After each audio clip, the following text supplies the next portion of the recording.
பாலைப்பூக்கள் என்கின்ற இந்த நூல்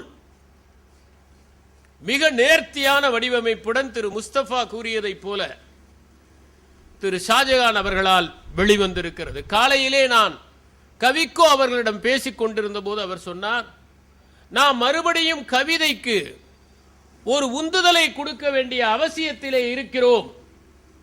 கவிதை புத்தகங்கள் வெளியே அதிகம் வருவதில்லை, மக்கள் அதிகமாக வாசிப்பதில்லை என்று நினைத்துக் கொண்டு அவற்றை எழுதுவதற்கும் வெளியிடுவதற்கும் ஒரு சுணக்கம் ஏற்பட்டிருக்கிறது, அதை நீக்க வேண்டும் என்று குறிப்பிட்டார். அந்த வகையிலே பாலைப்பூக்களில் அது தொடங்குகிறது என்று நாம் நினைத்துக் கொள்வோமாக. பஷீர் அவர்களுடைய இந்த நூல் பல்வேறு விதமான அனுபவங்களை கொண்டிருக்கிறது. பாலை என்றாலே பிரிவை குறிப்பது. சொந்த மண்ணை பிரிந்து அந்நிய மண்ணில் வாழ்கிற அவருக்கு அதிகமாக தமிழ் கவிதைகளின் மீது விருப்பம் இருப்பதில் வியப்பு இல்லை. அப்படி அவர் நேசித்து இந்த கவிதைகளை எழுதியிருக்கிறார். முதல் கவிதையே மிகவும் நேர்த்தியான கவிதை. அவள் விழிகளில் விழுந்த துரும்பை எடுத்தேன் நான் விழுந்தேன். மிக நேர்த்தியான ஒரு கவிதை. துரும்பு போலத்தான் அது ஆரம்பிக்கிறது, பிறகு கரும்பாக மாறி தூணாக ஆகி பிரிய முடியாமல் இறுகி போய்விடுகிறது. காதலை பொறுத்தவரை எல்லோரும் விழுவதுதான், யாரும் எழுவது இல்லை. Falling in love. ஏனென்றால் எப்போது நிகழும் என்று சொல்ல முடியாததனால் தான் காதலில் விழுவதாக இருக்கிறது. ஆனால் அதிலிருந்து எழுவதாக நம்மை மாற்றிக்கொள்வதற்கு சிறந்த மன இணக்கமும் ஒருவருக்கொருவர் புரிந்து கொள்ளும் தன்மையும் தேவைப்படுகிறது. முதல் 30 நாட்களுக்கு ஒருவரை ஒருவர் எந்த வகையிலும் மதிப்பீடு செய்யாமல் வாழ்வார்களே, ஆனால் அவர்கள் 30 ஆண்டுகள் பிரச்சனை இல்லாமல் வாழ முடியும். அத்தனை பிரச்சனைகளும் முதல் 30 நாட்களில் தான் ஆரம்பமாகின்றன என்று மனையியல் வல்லுநர்கள் சொன்னார்கள். ஒருவரோடு 24 மணி நேரம் ஒன்றாக வாழ்வது என்பது மிகவும் சிரமம். ஏனென்றால் நேசிக்கிற போது சுற்றுலா பயணிகளை காட்டுவதைப் போல நம்முடைய இனித்த பக்கங்களை மட்டுமே நாம் காட்டிவிடுகிறோம். அதற்கு பிறகு நம்முடைய உண்மையான பக்கங்கள் தெரிகிற போது 2 தரப்பிலும் அதிர்ச்சி ஏற்படுகிறது. மிக நேர்த்தியாக எழுதப்பட்ட கவிதை. அதைப் போலவே அவர் எழுதியிருக்கிற இன்னொரு கவிதை மகாத்மா காந்தியை பற்றி. மிக நேர்த்தியாக மகாத்மா காந்தியை பற்றி அவர் எழுதியிருக்கிறார். நான் அஞ்சல் செய்யவில்லை, ஏனென்றால் இன்னும் மெருகேற்ற வேண்டும் என்று முடித்திருக்கிறார். மகாத்மா காந்தியை பற்றி புரிந்து கொள்வது என்பது மிகவும் சிரமம். அவருடைய வாழ்க்கையை பலமுறை படித்தாலும் அவருடைய வைராகியத்தை பற்றியும் கொண்ட கொள்கையில் அவர் வைத்திருந்த உறுதி பற்றியும் அறிவதற்கு மன திட்பம் இருந்தால்தான் முடியும் என்பது உண்மை. பஷீர் அவர்கள் இயற்கையிலேயே நிறைய படிப்பவர்கள். பாலை நிலத்தை பற்றி பஷீர் எழுதியிருக்கிறார். இந்த பாலை மண் எண்ணெய் தேய்த்து குளித்துக் கொண்டதால் பளபளவென பணம் கொழிக்கின்ற நிலமாக மாறியது. அது எண்ணெய் தேய்த்து தன்னையே குளித்துக் கொண்டது என்று அந்த அரேபிய மண்ணிலே இருக்கக்கூடிய இயற்கை ஆதாரம் அந்த மக்களுடைய வாழ்க்கையை எவ்வாறு மேம்படுத்தி இருக்கிறது. இறைமை ஒன்றை கொடுத்தால் ஒன்றை எடுத்துக் கொள்ளுகிறது, ஒன்றை எடுத்துக் கொள்ளுகிற போதெல்லாம் அதை காட்டிலும் உயர்ந்ததை தருகிறது என்பதை அவர் விளக்கி குறிப்பிட்டிருக்கிறார். காகத்தை பற்றி ஒரு கவிதையை எழுதியிருக்கிறார். நான் மிகவும் நேசித்து படித்தேன். பல நாடுகளில் காகங்களை உயிரோடு விடுவதில்லை. சிங்கப்பூர், மலேசியா போன்ற நாடுகளில் காகத்தை பார்த்தால் அதை சுட்டு விடுகிறார்கள். காரணம் எளிது. Raven, jungle grow, house grow என்று 3 வகை காகங்கள் இருக்கின்றன. அவர் கவிதை புத்தகத்திலே போட்டிருக்கிற காகம் கூட ஜங்கிள் க்ரோ தான், அண்டங்காகம். இந்த காகங்கள் மற்ற பறவைகளை எல்லாம் தொந்தரவு செய்து அவற்றை வளர விடாமல் அவற்றை முடக்கி போடுகிற சக்தி உள்ளவையாக இருக்கின்றன. அதனால் சிறிய பறவைகளை அவை வளரவிடாமல் செய்து விடுகின்றன என்பது ஒரு விதமான அறிவியல் கண்டுபிடிப்பு. இருந்தாலும் காகம் என்பது நம்முடைய தமிழ்நாட்டை பொறுத்தவரை சங்க இலக்கியத்திலிருந்து முக்கியமான ஒரு பங்கை வகிக்கிறது. காகங்களால் அழிந்த பறவைகளை விட மனிதர்களால் அழிந்த பறவைகள் தான் அதிகம் என்பது என்னுடைய கருத்து. காகத்தை பற்றி அவர் எழுதுகிற போது குறிப்பிடுகிறார்,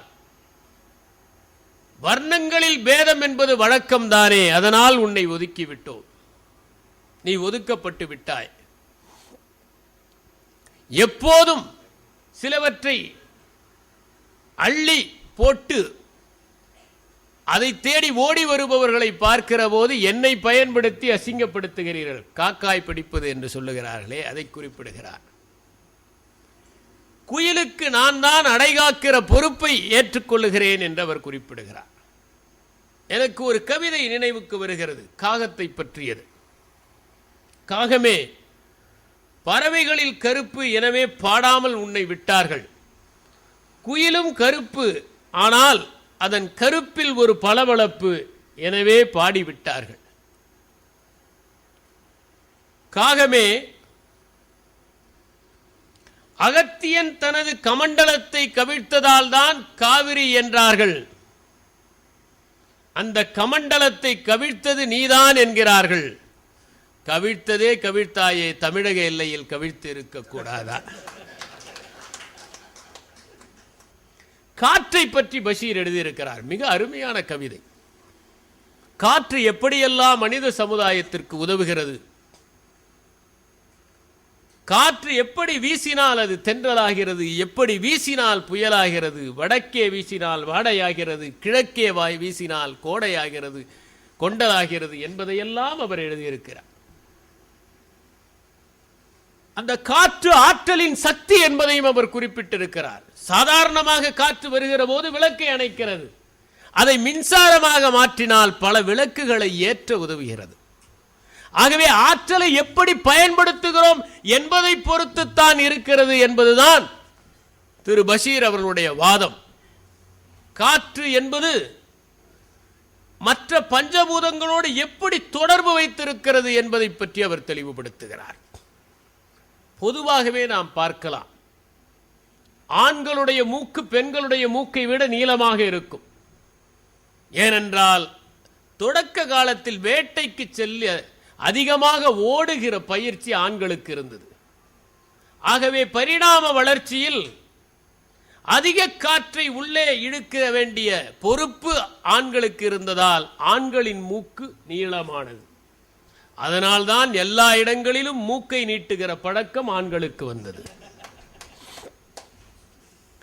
சின்ன மூக்கு பெண்களுக்கு அழகு என்று இலக்கணம் பகரப்பட்டது. எனவே இருக்கிற மூக்கு பெரிதாக இருந்தால் அதை சின்னதாக்கிற அறுவை சிகிச்சையும் பல நாடுகளில் வந்தது. காற்றை பற்றி கடைசியிலே எழுதியிருப்பார்,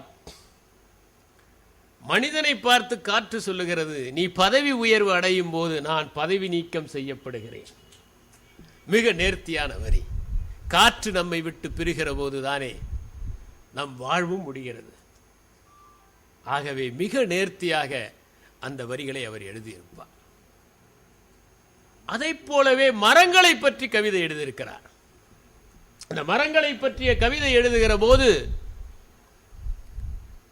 மரத்தின் இயல்புகளை எல்லாம் எழுதி, மரம் எப்படி மனிதர்களுக்கு உதவியாக இருக்கிறது, ஒவ்வொரு மரமும் எப்படி மழையை கொண்டு வருகிறது அவர் குறிப்பிடுகிறார். நான் இறந்தால் மழை இறக்கும் என்று குறிப்பிடுகிறார். இன்று நாம் பல மரங்களை வைத்திருக்கிறோம், ஆனால் அவற்றில் பெரும்பாலான மரங்கள் நம் மண்ணை சார்ந்தவை அல்ல. நம் மண்ணை சார்ந்த மரங்கள் வேகம் குறைவாகத்தான் வளரும், ஆனால் ஆழமாக வளரும். சாதாரண காற்றிற்கே அடித்து விடாது. வெளிநாட்டு மரங்கள் விரைவாக வளரும், விரைவிலேயே வீழ்ந்தும் விடும். இன்று பல நெடுஞ்சாலைகளில் நாம் பார்க்கிற மரங்கள் எல்லாம் வெளிநாட்டு மரங்கள். அதனால்தான் சின்ன மழைக்கு அவை விழுந்து விடுகின்றன. பேனியன் ட்ரீ என்கிற பெயர் எதற்கு வந்தது என்றால், அதற்கு அடியிலே அமர்ந்து வர்த்தகம் செய்வார்கள். அதுதான் நிழலை தரும். பனியாஸ் அமர்ந்து வர்த்தகம் செய்த மரம் தான் பனியா மரம், பேனியன் மரம் என்று ஆனது. வாகை மரம் என்று ஒன்று உண்டு.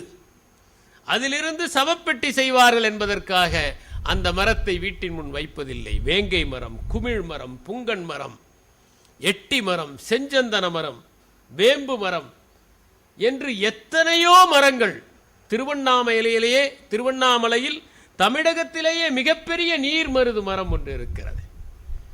நம்முடைய மண்ணை சார்ந்த மரங்களை நாம் நட்டால் அந்த மரங்கள் அதிகமான கார்பனை உறிஞ்சும். வாகனங்களிலிருந்து வெளிவருகிற புகைகளை எல்லாம் உறிஞ்சி நம்முடைய இயற்கை சூழலை தூய்மைப்படுத்துகிற தன்மை நமது மரத்திற்குத்தான் உண்டு. மரம் கேட்க கேட்க கொடுக்கிறது. மனிதன் எவ்வளவு கேட்டும் மனிதாபிமானம் இல்லாமலேயே இருக்கிறான். அவன் இன்னும் கேட்பவனாகவே இருக்கிறான். இயற்கை கொடுப்பதாகவே இருக்கிறது. பஷீருடைய கவிதையை படித்த போது அந்த உணர்வு தான் எனக்கு ஏற்பட்டது. பல வகைகளில் மானுடத்தின் பல பக்கங்களை எல்லாம் அவர் எழுதியிருக்கிறார். அவர் மயானத்தை பற்றியும் ஒரு கவிதை எழுதியிருக்கிறார். பஷீருடைய கவிதையிலே வடிகிற அன்பும் பண்பும் ஆழ்ந்த அனுபவமும் அவருடைய கவலையும் சமூக அக்கறையும் தமிழ் சார்ந்த உணவும் திருவள்ளுவர் மீதும் மற்றவர்கள் மீதும் அவர் வைத்திருக்கக்கூடிய நேசமும் நம்மை சிலிர்க்க வைக்கின்றன. நான் அவரிடம் கேட்டுக்கொள்ளுகிறேன், உங்கள் அனுபவங்களை எல்லாம் சிறுகதைகளாகவும் எழுதுங்கள், புதினங்களாக எழுதுங்கள். திரு அப்துல் சமத் சொன்னதைப் போல வாழ்க்கையிலே தத்தளித்துக் கொண்டிருக்கிற மனிதர்களுடைய வாழ்க்கையை பதிவு செய்யுங்கள். உங்களால் அது முடியும். அது பலருக்கு வாழ்க்கை வெளிச்சமாக இருக்கும். நம் இலக்கியம் என்பது எங்காவது ஒரு மனிதனை புரட்டி போட்டால் கூட நாம் வெற்றி பெற்றதாகத்தான் அடையாளம். ஏனென்றால் அந்த வெற்றி பெற்ற மனிதன் 1000 பேரை உருவாக்குவார். நீங்கள் எப்படி அப்துல் சமத் அவர்களுடைய வகுப்புகளில் உதாரணமாகிறீர்களோ அதை போல ஒரு மனிதனுடைய வெற்றி பலருக்கு விளக்குகளாக இருக்கும், பல விளக்குகளை ஏறுகிற தீபமாக இருக்கும் என்பதுதான் உண்மை. அந்த அகல் விளக்காக உங்கள் படைப்பு திகழ வேண்டும் என்பதை மட்டும் இங்கே தெரிவித்துக் கொண்டு விடைபெறுகிறேன். வணக்கம்.